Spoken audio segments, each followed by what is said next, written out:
There was one thing I couldn't figure out. Challenge coins.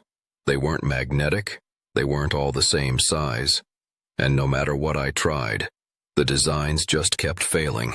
I tried press-fit designs, thinking if I could just make them all the same size it would work, but it didn't, because the coins were always slightly different, just enough to cause problems, and before long I was getting calls from customers telling me they weren't fitting right.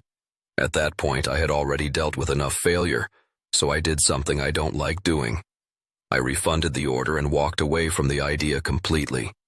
But then a customer reached out, and instead of letting it go, we took the time to talk it through, and somewhere in that conversation, something finally clicked.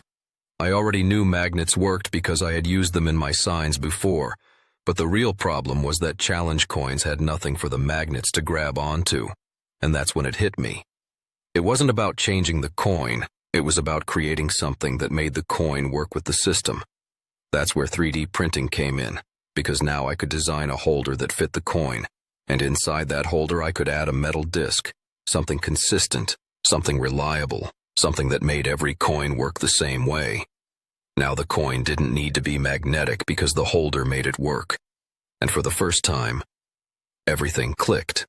Because these weren't just coins, they were earned.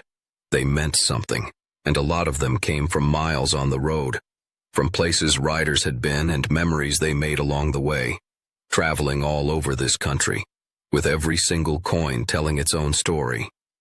Each coin became a chapter in their journey, a chapter in their life, and they deserved a way to be displayed where someone could look at that sign and remember exactly where they've been and what it took to get there.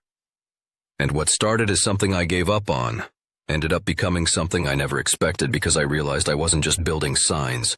I was helping people tell their story, one chapter at a time.